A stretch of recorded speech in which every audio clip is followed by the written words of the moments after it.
Welcome to the Child Welfare Information Technology Systems Manager and Staff webinar.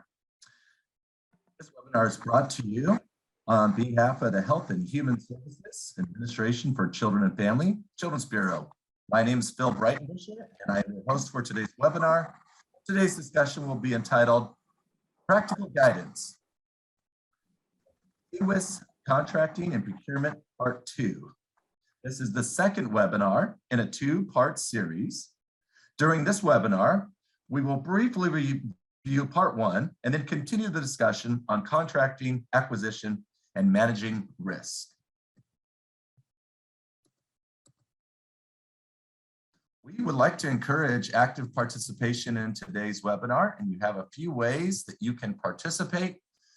You are welcome to submit questions throughout the entire webinar using the question and answer feature, which will be located either at the top of your screen or the bottom of your screen. It should look like a Q&A icon similar to the one on the right of the screen. Please go ahead and type your questions there. We will monitor those. We have a panel of analysts looking at those questions, and we will try to get to all of those. You're also, though, able to ask your question live by using the raise hand feature, which you can do by finding yourself and just clicking raise hand next to your name in the participants window. If you are calling in by phone, you're able to just hit *9 and we will see your hand raised that way as well. And then what will happen is one of us will send you a private chat, and just be sure you're ready to ask that question live. And then we will unmute your line and we will call on you to ask your question. After today's webinar, you can continue to ask questions by submitting those questions to cwis.questions@acf.hhs.gov. You'll also be able to participate in today's webinar through the use of a couple of polling questions, which we'll get to in just a moment. First, though, I'd like to introduce our presenters for today. You'll first hear from Nicole Harder-Schaefer, who's a federal analyst with DSS. And then you'll also hear from Spencer Wilder III. He's also a federal analyst with DSS. And then you'll hear again from Kim Bennett, who's a contract manager, procurement document reviewer, as federal contract support. And again, my name is Phil Breitenbuscher, and I will be your moderator today. I just want to quickly go over today's agenda with you so that you can see what we're going to try to cover in about the next hour or so. First, as I said earlier, we're going to do a quick welcome and follow-up from part 1, which this webinar, part 1 was in July, if you were able to attend that. And then we will move into strategies for traditional, performance-based, and agile acquisition. Next, we'll cover deliverables and what we're calling the definition of done. What does the definition of done really mean when we're looking at contracting and procuring for CCWIS solutions? Fourth, we will then cover customization or configuration, then move to acquisition as a service, and then finally we'll close out with a discussion on contract language and how to negotiate warranties, intellectual property rights, and terms to manage risk and change. All right, let's go ahead and get started with our first polling question. Here's the first question. We're going to go ahead and launch this. We'd like for you to participate if you don't mind. Did you attend the July 28th webinar, which was called Practical Guidance, CCWIS Contracting and Procurement? So your selection, your options are just yes, no, and I'm not even sure where I was last month. So go ahead and respond now, and we will give you a second to respond. And once we see that the majority of you responded, we'll go ahead and close out this polling question and take a look and see how many we have of you coming back for the second webinar.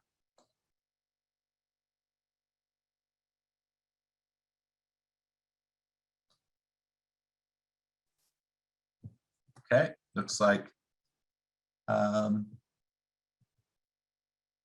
give you all a second here, if you don't mind, just letting us know if you were able to attend the last webinar. Hopefully you're able to see the poll. Okay, so it looks like for some reason it's not allowing folks to respond. Let's see if we can relaunch that, Tom. All right, let's see if it works now.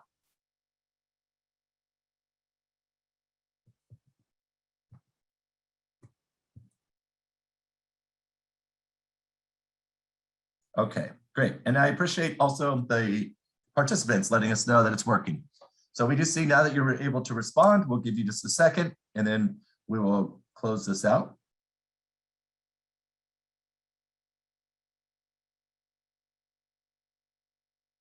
All right, let's go ahead and close the poll now. Okay, it looks like we're pretty split. And luckily, all of you know where you were last month. So that's really great. I'm not sure I do. No, yeah, so about a little over half attended last month's webinar. That's great. And about 44% of you are new. This is, so you weren't able to attend last month, and we will share, we can share that slide deck with you.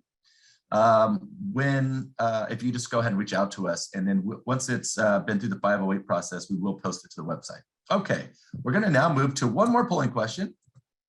And this one we're asking, just again, what's your primary role that you play in relation to CCWIS? And we're just asking that you select one of these options. So go ahead and let us know.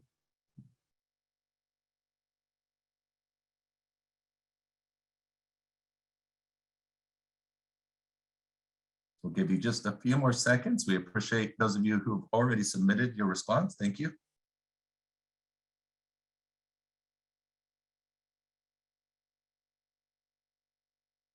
Okay. All right, we're going to go ahead and close out now. Okay. Well, about a third of you are information technology, and just under a third are program folks. And then we have folks representing our contracting and procurement and our fiscal and budget and other, also making up nearly 20% of you. All right. Well, thank you. We appreciate your participation in those polling questions. It does help us try and tailor our messaging to you as an audience, so we know who's with us today. So thank you again for participating. All right, I would now like to hand it off to Nicole Harder-Schaefer, our federal analyst. Thanks, Phil.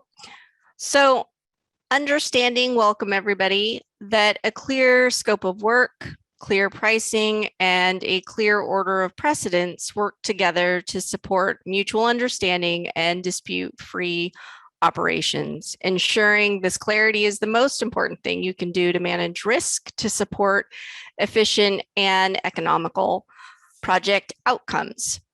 So from our last webinar, the three takeaways are that IT managers and program managers have the ability to significantly speed the contracting process as they influence the CCWIS outcomes.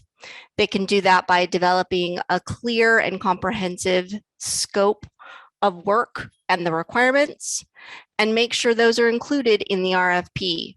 When the RFP is incorporated by reference into the contract for CCWIS services, those requirements become part of the contractual foundation.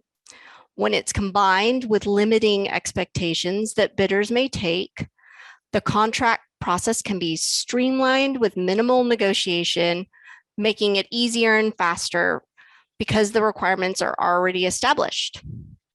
2, clear and comprehensive scopes of work with requirements aligned to the objectives and payments, and measurable performance standards are necessary to achieve the CCWIS outcomes. Number 3, strategic acquisitions and planning are necessary to attain the best value. Use of unambiguous terms to manage risk and change are necessary to ensure that what you intended to buy is what you received at the price anticipated. So today we're going to look at the different approaches to acquisition including traditional and performance-based and agile contracting. We'll look at buying as a service. Each approach has its advantages and challenges. We'll consider these, talk about lessons learned, provide suggestions, and help in the planning and the strategic acquisition to attain best value. We'll also provide how-to suggestions in areas of the procurement process that can sometimes be difficult, and drafting your deliverables, providing some suggestions for definition of done that align to the payment and the use of financial incentives, and talk about configuration versus customization. So Kim, Phil, I think you are up next. Yeah, let's go ahead and now bring on Kim. Kim Bennett, thank you for being with us again today. You might be muted, so.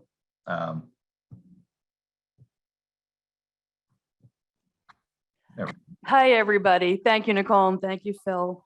Thank you for being here.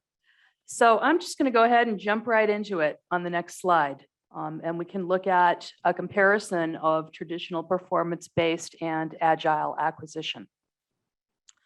So basically in traditional acquisition, we're looking for procurement of defined deliverables. They're specified, requirements are specified. In performance-based contracting, we're looking at procurement of a specified outcome as opposed to presenting the requirements, although there may be some requirements presented. Generally speaking, what's presented is the outcome. This is what is being purchased. And the contractor who is selected is responsible for achieving the outcome. There are assessments of performance, there are standards for performance, but ultimately what's being paid for is that specified outcome. And generally, the government is present, but from a distance. There's oversight, but from a distance. The contractor is very much on their own to achieve the specified outcome. Comparing that to Agile, Agile procurement is looking for procurement of deployable software in continuously improving iterations. Agile is cooperative and collaborative, and the government role is integral to the process. Whereas in traditional procurement, the government is defining the requirements and payment is for completion of those specific requirements, and there's very little variation. Change is really not desired.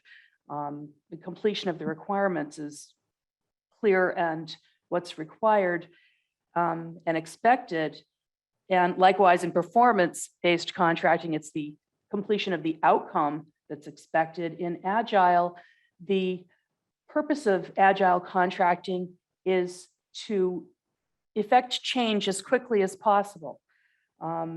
And basically, instead of doing all the testing at the end of the process and going through a long linear type process with testing at the end, to get up a minimum viable product right away and do testing right away, and then progressively through iterations and sprints to progressively improve upon the software and the functionalities, and all of that is very user-centric with what's being contributed. Historically, when studies have been done, Agile has been shown to provide a lot of cost advantage in that the testing, because it's done up front, actually identifies potential problems, potential failures early on in the process so that it can all be fixed. So Agile definitely brings that advantage, and it brings the advantage of keeping up with technology.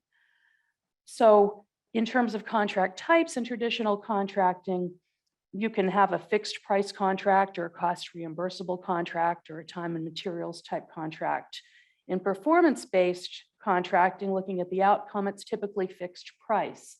And in Agile contracting, it also theoretically could be fixed price, cost reimbursable, or time and materials based. But Agile, like performance-based contracting and traditional, a fixed price type contract is desirable because effectively that's putting risk relative to changes on the contractor. Although there is collaboration, as we'll see, with respect to changes that will happen.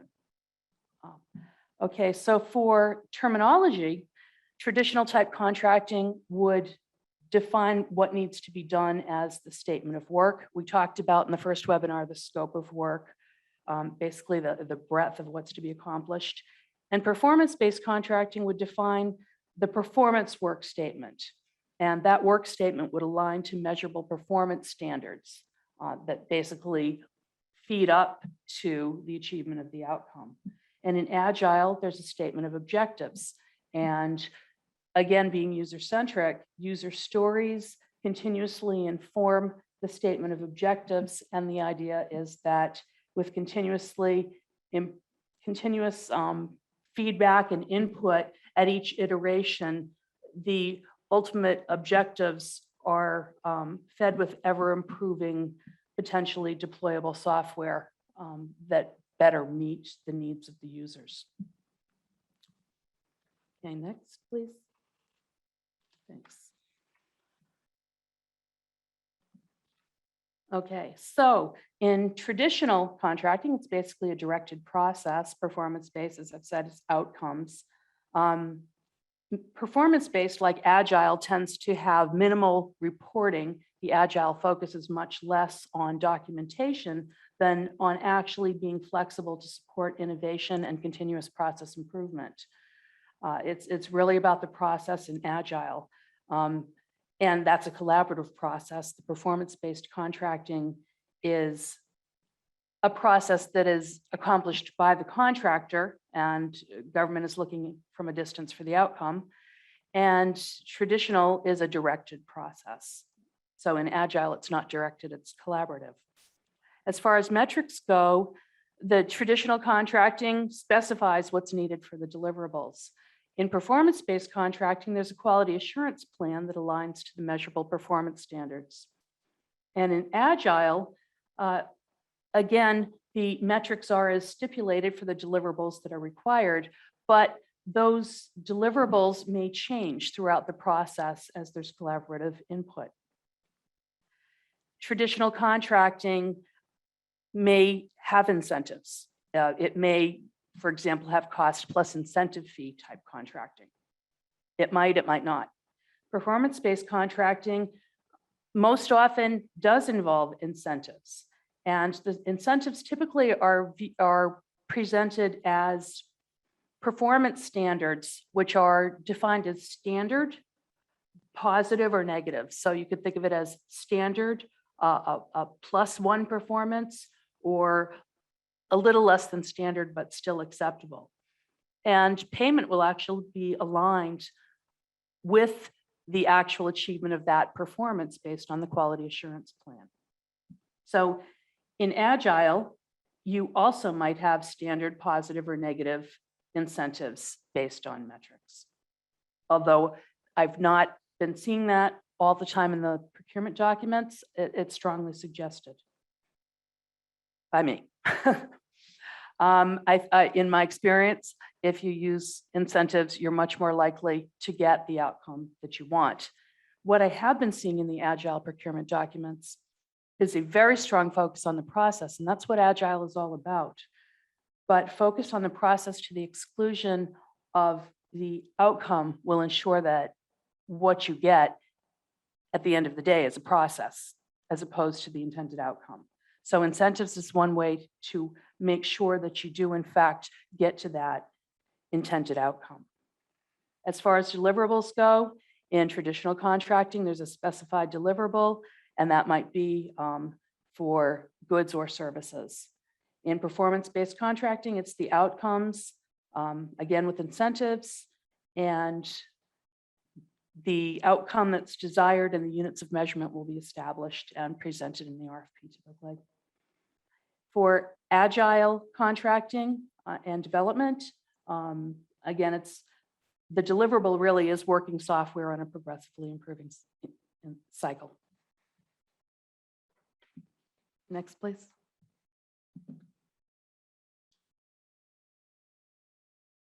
Okay, so the deliverables and outcomes. Basically, in traditional contracting, what are you buying? You are buying something that's going to be delivered, that's specified, and it's delivered in accordance with the stated requirements. In performance-based contracting, you're buying the outcome. In Agile, you're buying rapid delivery of working software and underscoring rapid delivery, but it must also meet all the contractual requirements. So it's not without requirements, even though there's continuous refining of the requirements in Agile.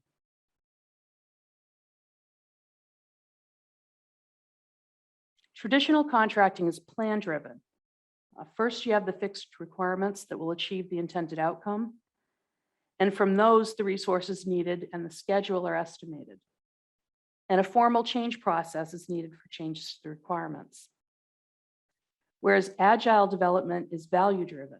First, you have the fixed resources in the time frame, and the requirements are developed based on those.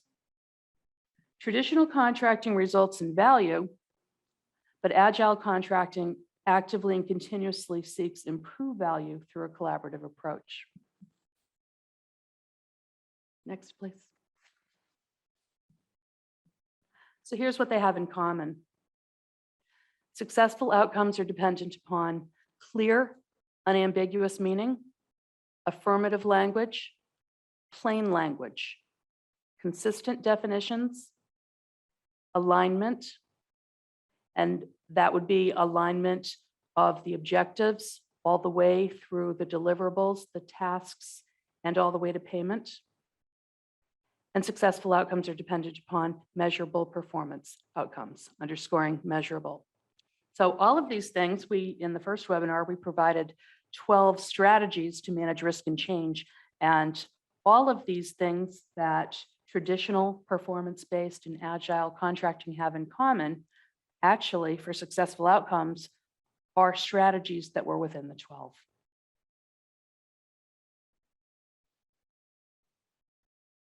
Okay, next slide, please. So what's different about the three contracting approaches? Performance-based contracting aligns with Agile because performance outcome is the Agile intent. The distinction among the three is the ease of change. The ease of change to support rapid implementation and innovation. So one of the challenges in traditional contracting has been the difficulty of making changes. In traditional contracting, requirements are set and a long, complicated process requiring many approvals and justifications is needed for approval of change orders. That's been very unwieldy, and it leads to slower returns and slower end products. And sometimes it can take so long that the change that was desired is actually obsolete by the time all of the approvals are obtained. In contrast, the Agile approach responds to change quickly by establishing a clear process for ongoing collaborative focus on defining and redefining the requirements. The unwieldy change order process is not needed. Still, in using Agile, states are not always getting the outcomes they envisioned. In looking at the procurement documents, it seems that one of the reasons for this is that sometimes the enthusiastic focus on a collaborative process to define the requirements misses the importance of having an end goal. So a hybrid of the three contracting approaches can achieve the intended results while also providing for flexible change. The bottom line is that Agile development and any development needs an enforceable contract. Next, please. So a hybrid approach can bring together the best of what each of the contracting approaches offers. So for the traditional contracting approach, a hybrid approach can bring in the focus on clearly defined deliverables with a plan to meet the requirements.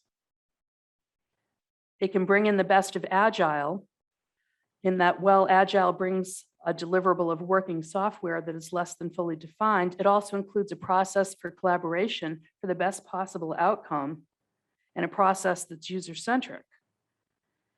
It includes a process for reacting rapidly to change. Its user-centric process defines minimum viable product and accomplishes changes to requirements and functionality based on the user stories. So you can have both of these in a hybrid approach. Add to that the best of performance-based contracting, which is a required performance outcome. Performance-based contracting establishes a performance work statement, a quality assurance plan, and performance standards that align with financial performance incentives.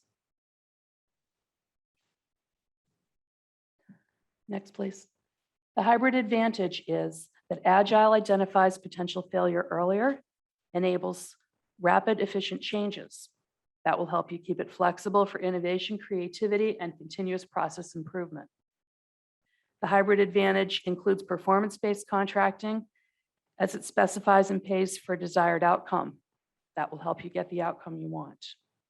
And the hybrid advantage brings in traditional contracting as it actually identifies requirements and aligns to payment. That helps you maintain control to ensure payment is for the desired outputs. And some of you might be wondering at this point, well, isn't that a conflict because Agile doesn't really define its requirements until it's halfway through or at each iteration, the requirements are changing. So how can you have that plus traditional contracting with defined requirements? So hopefully you'll see that in the next couple of slides as we go through. Next, please. Okay, so the deliverables and the definition of done. The contractor commitment in Agile is to produce software releases with set features at set time increments. Agile seeks tangible outcomes, not progress against a plan. I think that in zest for the possibilities of the changes and attaining best value, sometimes that gets lost in the process. At least that's what I'm seeing in the procurement documents. So I want to underscore this again. Agile seeks tangible outcomes, not progress against a plan. You can have defined requirements and should have defined requirements. They simply change through the process. Spencer, you've talked about the importance of knowing what it is you want to buy and also setting and managing expectations. Did you want to comment about that? Yeah, thank you, Kim. I just want to say a couple of words. I think the important thing that we're trying to promote here is clarity. I think the bottom line is no matter what type of acquisition or contracted procurement process you want to go with, that is always a means to an end. It is not the end. You have to start from knowing what you need. That is the most important factor in all this that we're talking through. So one of the things that I know that I have seen and we all can attest to is that when the deliverables are not clearly defined and you don't know what you really need and you're not clearly able to say what it looks like and how it does, your contracting procurement process is going to flow from that. It's going to be just as muddled. So the important thing here is to be clear about what you want. And then things from that will flow very easily. So I just wanted to put a plug in to let folks know, just like we're talking with CCWIS regulations, and we're really talking about starting where you are and knowing who your audience is and building your system to support the work of your workers, it's really important that you have clarity around what it is that you need and what it is you're looking for. That is what is going to determine, and that's what should be the basis of all of your contract and procurement strategies. So just wanted to say that. Thanks, Kim. Thank you, Spencer. Okay, so how to draft the deliverables. First, you develop the vision and goal. You identify the key project objectives that are going to help you obtain that goal. You move backward from the objectives to determine the actions that are needed to achieve the objectives. So you can see how everything's feeding up to the vision and the goal. And then you make sure that you align those actions and deliverables necessary to achieve the objectives. You align those with all necessary requirements and metrics. And milestones are effectively progress markers as you proceed. Lastly, you prepare an in-house estimate, estimating the cost and time for each deliverable in the completed project. And that's both the deliverables and the completed project as a whole. And that in-house estimate will support your development of payment terms that then takes the alignment all the way to payment. You'll have the vision, the objectives, the tasks, the deliverables, requirements, measurable performance standards, and payment all aligned. And I've seen in the procurement documents that the states are doing a good job of that, in particular, using Excel spreadsheets to align them. And we talked about that in the last webinar. Next, please.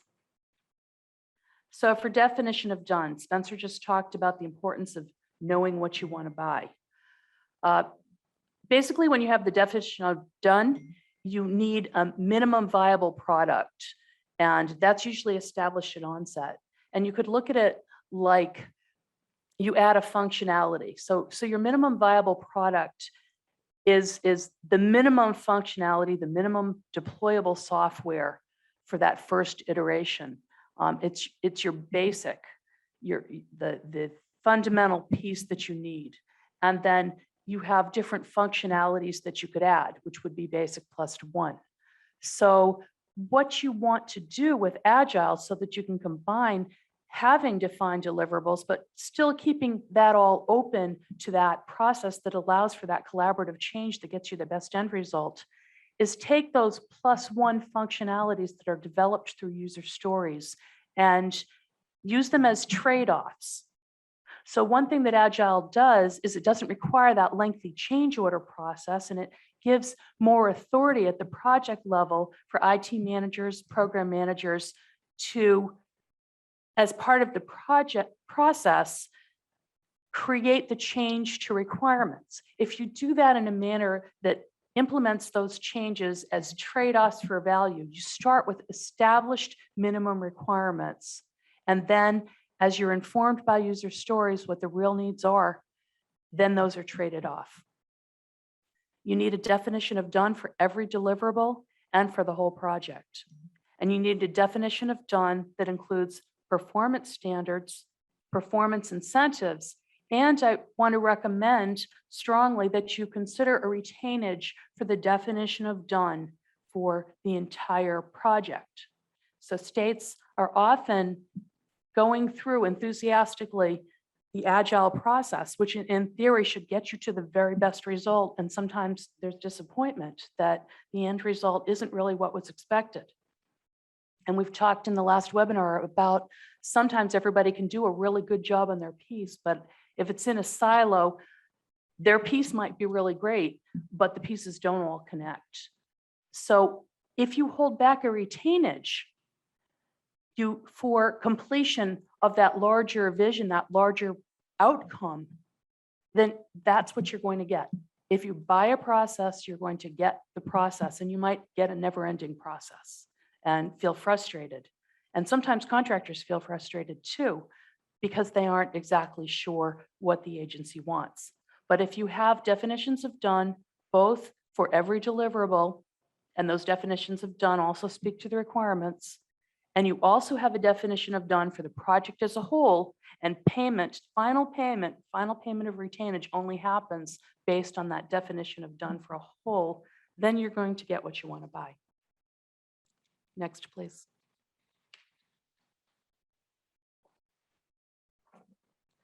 Okay, so quick discussion about an example of a procurement document that I've seen, and that's a licensing module. And it was seeking to use the Agile development approach. Very, very well articulated process, human-centered design, modular implementation, focus on the issues, analyze, develop, and execute solutions. They called that process discovery, sprint testing, deployment, and basically involved development of user stories. But they started with a preliminary list of user stories with provision for mutually agreed change process. So there wasn't an open-ended, this is our minimum viable product for the first iteration, and then we're going to see what feedback we get and what user stories develop, and through a series of iterations, and then we'll find out what we end up with, because we've defined a process that should get us there. In this particular licensing module, they defined a preliminary list of user stories. Then there's a trade-off as the project progresses, as development progresses and input is received, there's a trade-off from that preliminary list of user stories, and they're prioritized. So ultimately, nothing less than the original end result is going to be achieved in terms of value. Now, one of the things that I saw in this licensing module, the set of procurement documents for a licensing module, is something that I see often in the procurement documents. The assumptions, the language seem to be largely contractor driven. The documents speak to what the contractor won't do instead of what the contractor will do.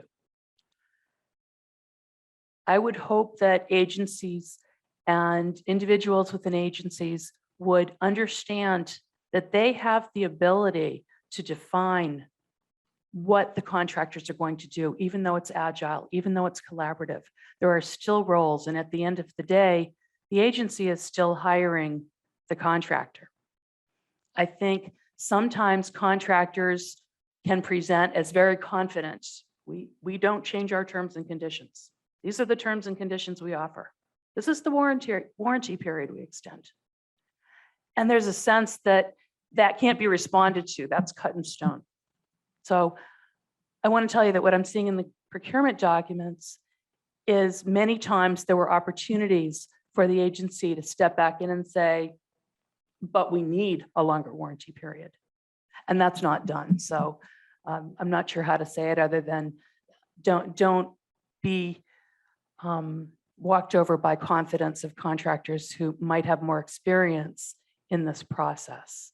And that comes from a long history of agile contracting being developed sort of as a new approach that was largely contractor driven when the elements of it were defined. So be aware that you have the ability to also, at the end of the day, you are still the hiring entity. And contract documents should reflect that. So one other thing I want to just mention here is that in describing what the scope of work is, this particular licensing module, like many others, said the contractor was to accomplish up to 4 training sessions, or it was to provide up to 5 reports. What are they going to get? They might get 1.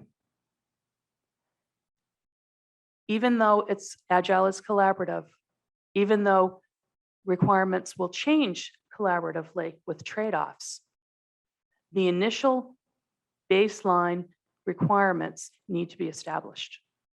So instead of up to 4, no less than 4, or no less than 3, whatever it is you need, but not up to, no less than. Okay, I think we should move on to the next. Getting a little time challenged here. Okay, so what good looks like.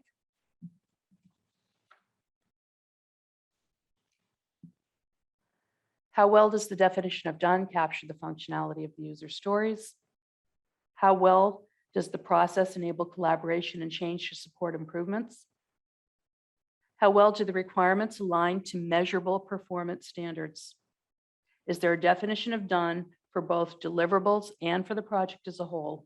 And how well does the definition of done align to the objectives, deliverables, and payment? Because one of the difficulties that we see is sometimes that alignment is all there except for payment.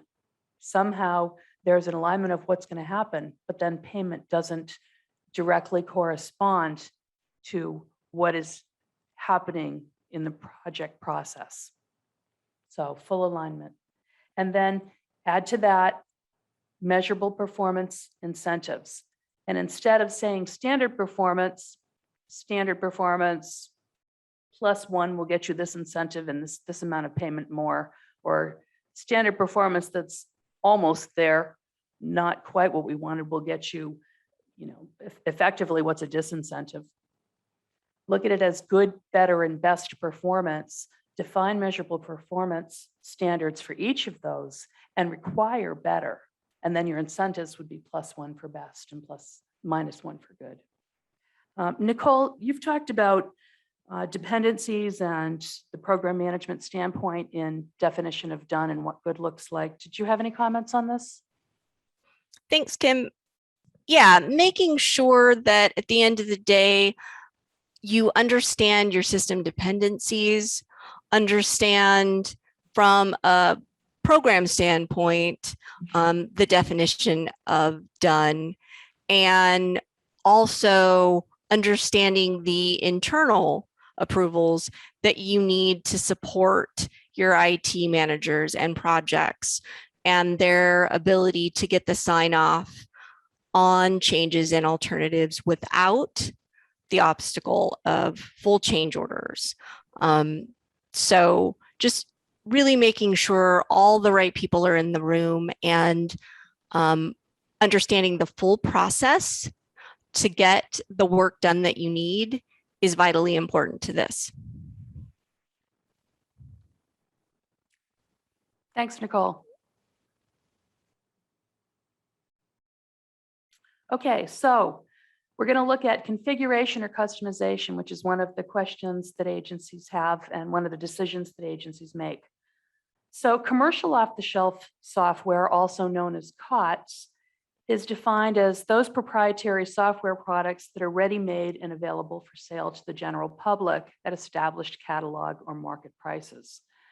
When we talk about configuration, we're talking about configuring commercial products. Under current regulations, agencies aren't allowed to claim federal funding for proprietary COTS products or services, but there are provisions for how a waiver can be requested that allows use of COTS. The important thing is that understanding that in order to manage risk when buying commercial software, there is significant pre-planning that's needed. And we see that in lessons learned.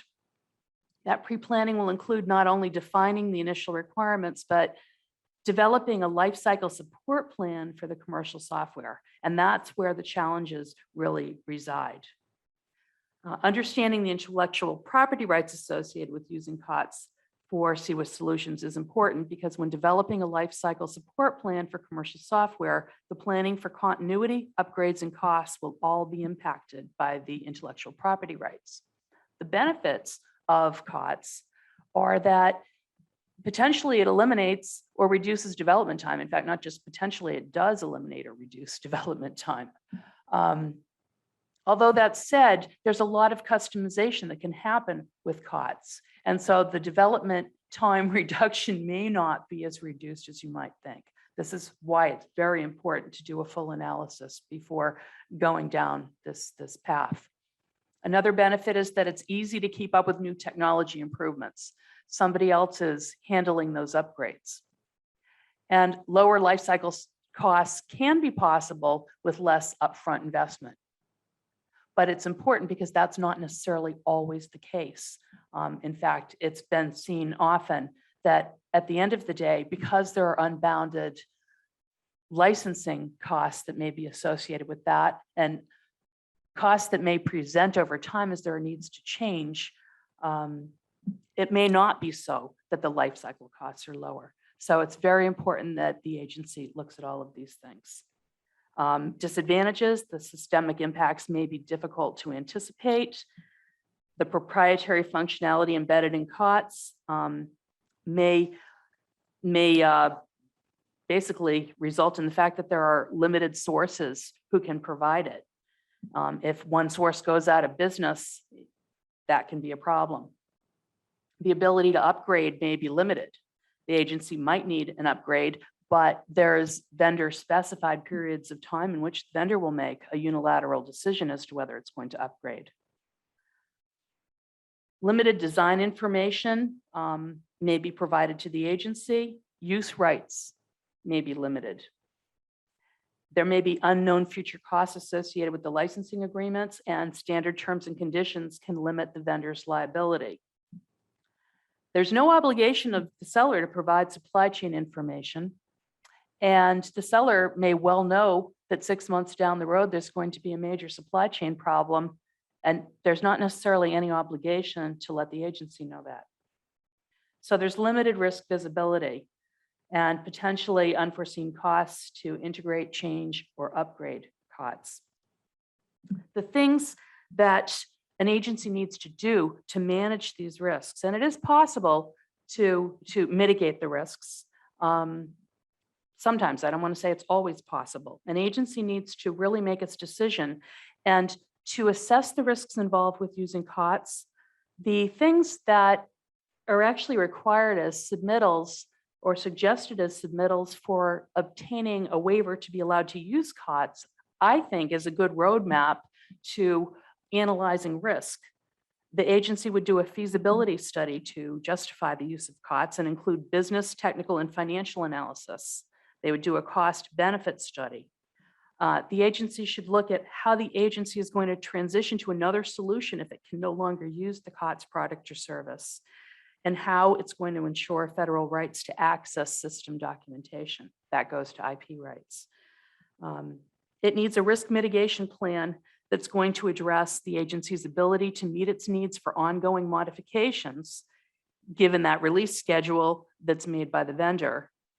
And the risk mitigation plan is going to need to address policies and procedures for data security and confidentiality, continuity of data access and data recovery, and penalties for data misuse, unauthorized access, or security breaches, and what happens in the event of provider termination with respect to data retention and data disposition. All of these things are potential risks with COTS. So each agency needs to assess and develop a mitigation plan if that's the road that's chosen. Next, please. When does configuration become customization? When there is code, when there is new code that is needed to be added. Some commercial off-the-shelf products come already with the functionality that will enable them to create extensions of the base COT software application so that they support integration. In that case, configuration of the COTS accommodates the agency need, but there's no new code. Modified COTS is COTS that's customized with enhancements that meets the buyer's needs or enables it to integrate with the buyer's system.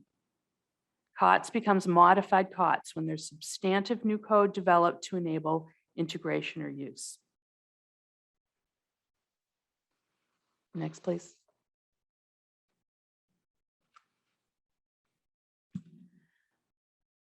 So for acquisition as a service, that is the use of COTS, and it's provided as a service rather than a product, and it's cloud-based.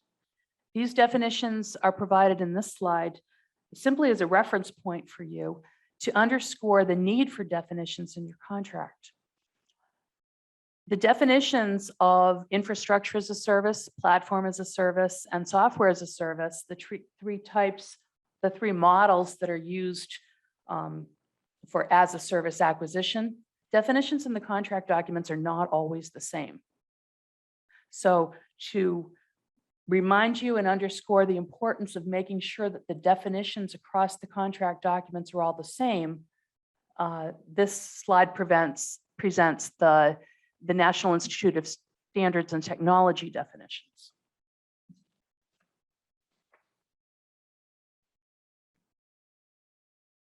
So advantages and disadvantages of acquisition as a service. Again, a form of COTS, which also will be customized, but is provided as a service. The advantages are flexibility and scalability, innovation, the possibility of continuous improvement, and no muss, no fuss with the equipment. Cost is aligned to use with subscriptions, And effectively, there's some degree of risk transfer in that there's another entity who's actually accomplishing the hosting. The disadvantages, not only the hosting, but the upgrades. So the subscription fee pays for a license to use the software, and it also includes ongoing support and software upgrades. The disadvantages are potentially outcomes may not be what are desired.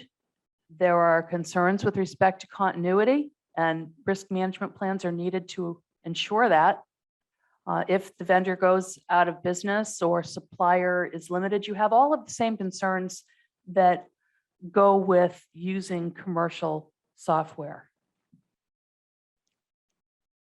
Performance management, you may not have the right to oversee or control to the level that you would like to.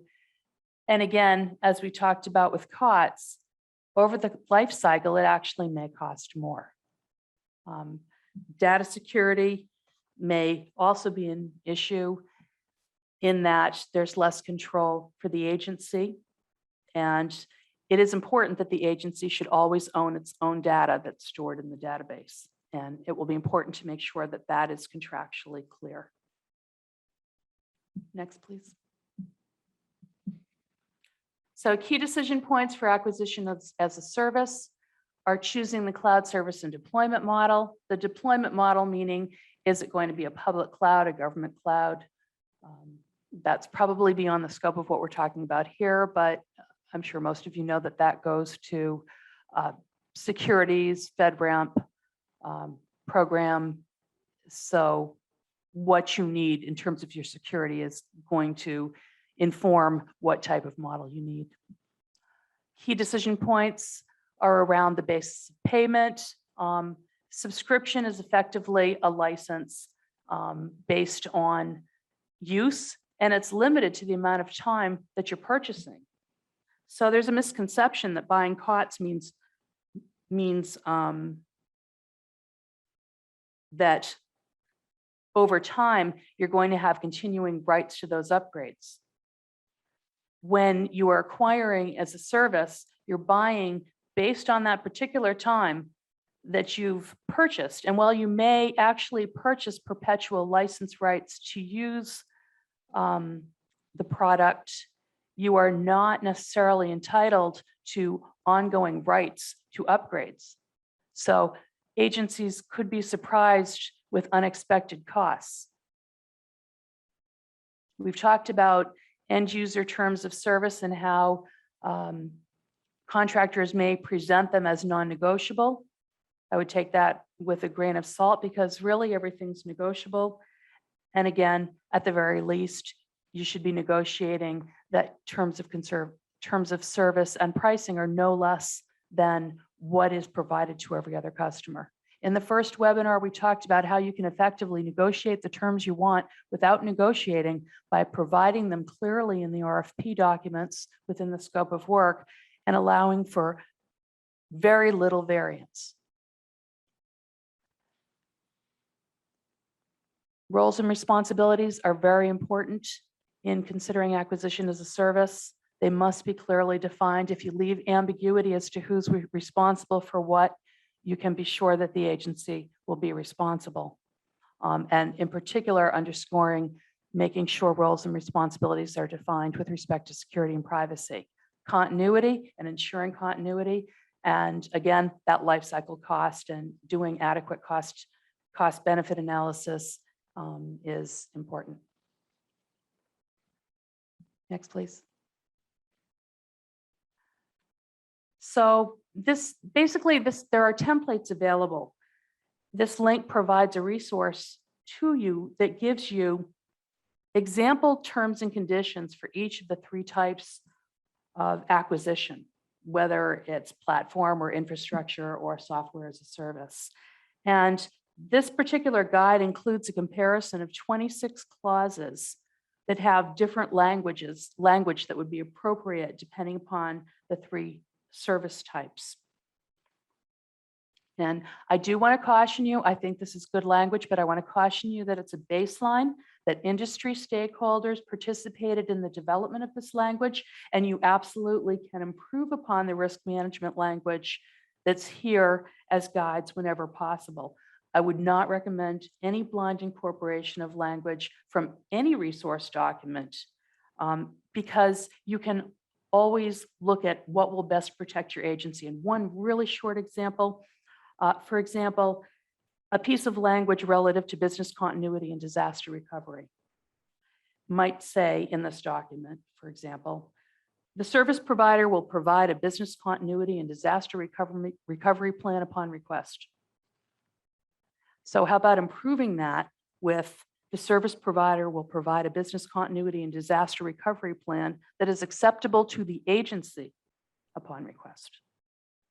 So I think you understand the point I'm making here, but this is a really good resource for you. Next, please.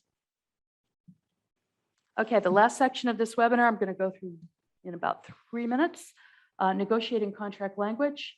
And the purpose is basically to just help you understand the extent of risk transfer that can be caused by just a few words.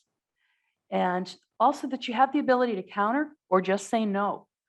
You have more ability to stand up and achieve and realize the terms you need that are going to give you the smooth project operations that you need than you might realize.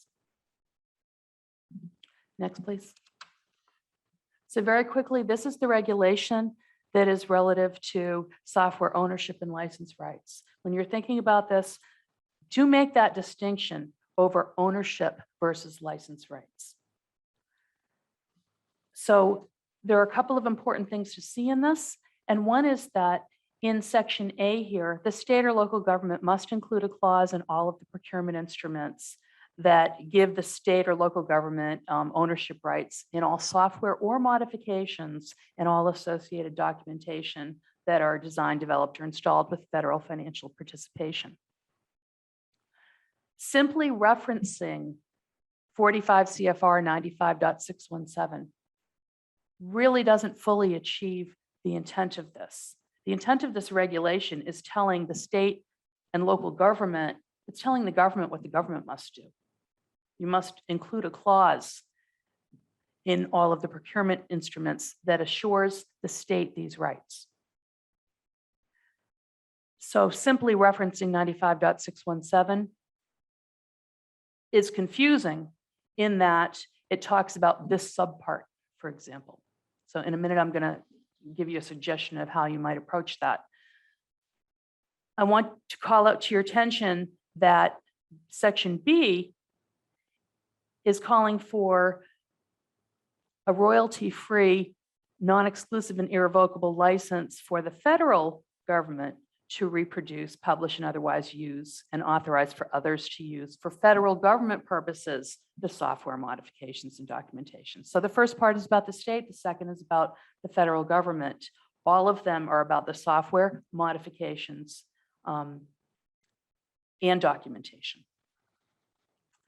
And the last section is about proprietary software. It speaks to the fact that FFP is not available. The federal financial participation is not available for proprietary software, but in the beginning, we talked about how a waiver can be requested there. My suggestion to you, because simply citing 95.617 doesn't adequately convey the software ownership and license rights that are needed, my suggestion is that you use something like, notwithstanding anything to the contrary in the contract documents, the contractor grants all rights of ownership and license rights specified in 45 CFR 95.617 A and B to the state and federal government. Okay, next, please. Okay, so warranty. One of the things that contractors will do with a warranty is they will try and start them as late as they possibly can.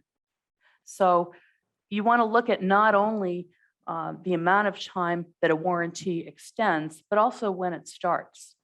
And be on the lookout for attempts to shift that in the proposal. Ideally, all warranties will commence upon final acceptance of the project. And again, I want to go back to If you establish your requirements upfront in the RFP, you won't be bogged down by needing to negotiate these things later. They're already established. Now, I do want to point out too, that many times contractors are taking the position, our warranty is for 1 year. You do have the ability to ask for more. And it's not unfair that they provide more. Requiring warranties for commercial products that are commercially fair is important. But it does seem that contractors are driving lesser warranty periods than they give commercial customers. So make sure in a competitive situation that the same requirement is extended to all vendors, because warranties do have value. So if you ask for 1 warranty period in your RFP and a vendor comes back and says, well, we can do this, we've got the best price for you, but our warranty is lower, keep in mind there's a value trade-off there, and you need to keep fair competition that keeps everybody on the same page. Watch out for changes to indemnities. I've seen many proposals that are eliminating indemnities entirely, or last minute requests for changes by contractors that seem innocuous to the agency, but actually remove significant protections. Your legal departments have done a fine job overall of drafting standard terms and conditions. If you require these within your RFP and don't change them, that's your best footing. Watch out for these changes and simply don't allow them. With respect to indemnities, one thing that they will do is they might remove a simple word like defend. So instead of saying the contractor will indemnify, defend, and hold harmless the agency from all these potential damages, they will simply say, will hold harmless the agency, and you've lost the payment for the defense. So watch out for these subtle changes. The biggie is limit of liability. The indemnities provided, the protections provided are only as strong as the limit of liability.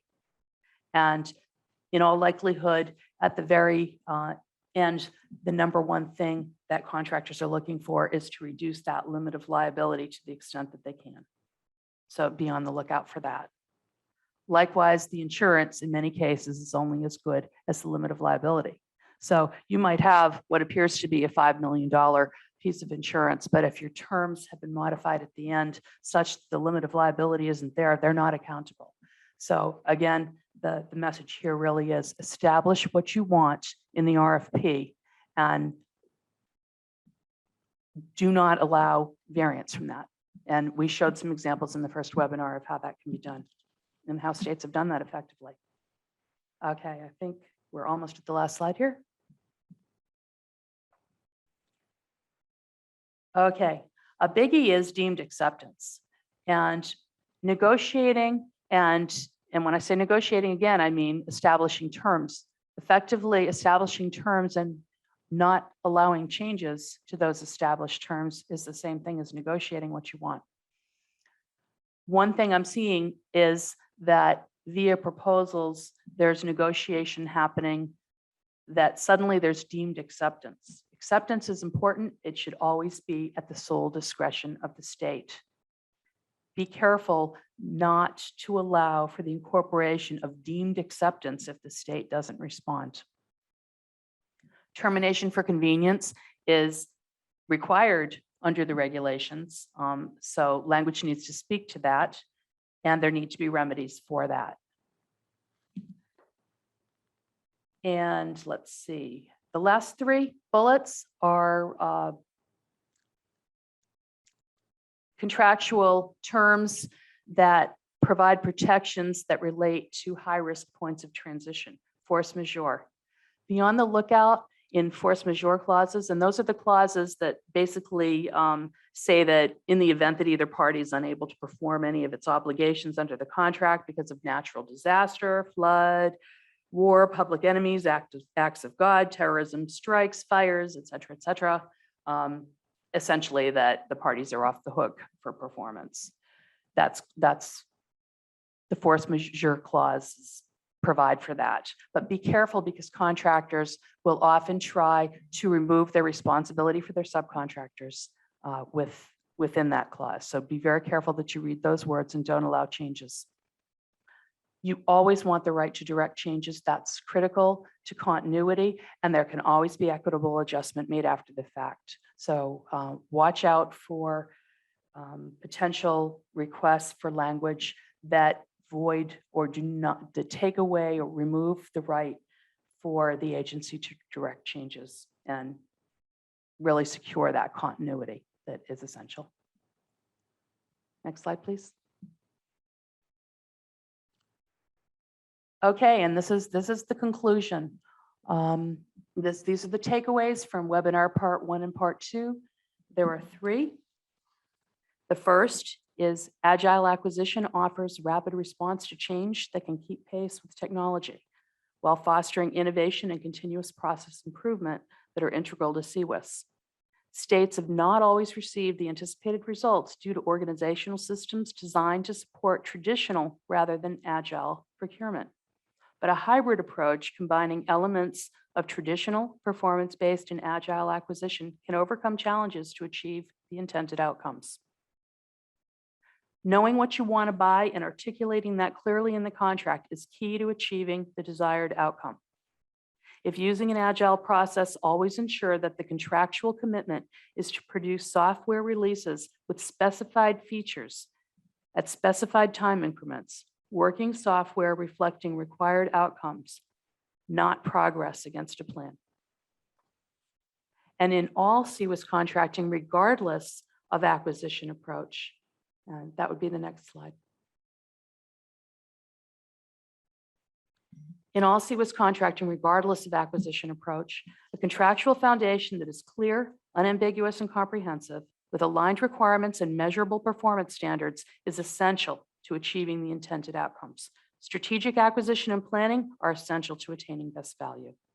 Effective negotiation of terms to manage risk and change will ensure that the intended outcome is received at the price anticipated. That can be achieved by specifying requirements in the scope of work within the RFP and limiting exceptions. IT managers and program managers have the ability to streamline negotiation, make contracting faster and easier, and prepare a contractual foundation for dispute-free operations with few change order requests by developing comprehensive scope of work requirements that are incorporated into the RFP and contract to become part of the contractual agreement. And that is what we have for webinar part 1 and part 2. Phil? Yeah, thank you, Kim. Wow, some great information you've presented to us. I just wanted to make everyone aware that we will have some additional resources available for you. Oops, excuse me. At the conclusion, and once we're able to post this to the website, so you can be on the lookout for references applicable to the contract and procurement process that will be posted as an appendix once we're able to post this webinar. Also, procurement regulations applicable to CCWIS with identification of slowdown requirements, conditions of federal financial participation, and requests for waiver of requirements will also be posted as an appendix. All right. So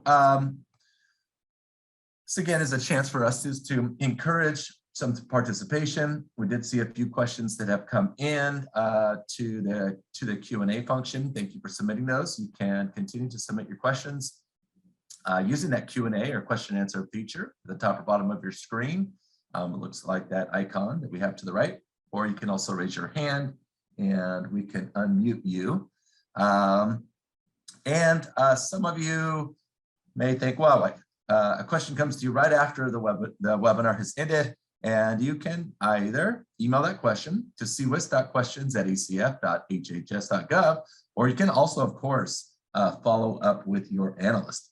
And I think there was one question that did just come in to the Q&A function, and I think there is one that it looks a little specific, and we're going to encourage you to take that question to your analyst to make sure that we give you the right response. So Kim, we do have a few minutes left. before we go ahead and close up, there were a couple of questions. You had talked earlier in the webinar about the contracts and maybe even RFPs sometimes say that the contractors, that it tells the contractor what they can't do or should not do or won't do, but does not always say what they will. I was just wondering, or the question asked, could you give an example of something like that? Go ahead and unmute yourself and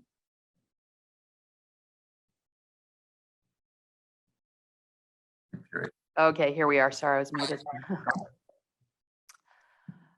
Let's see. What I'm seeing in the scopes of work is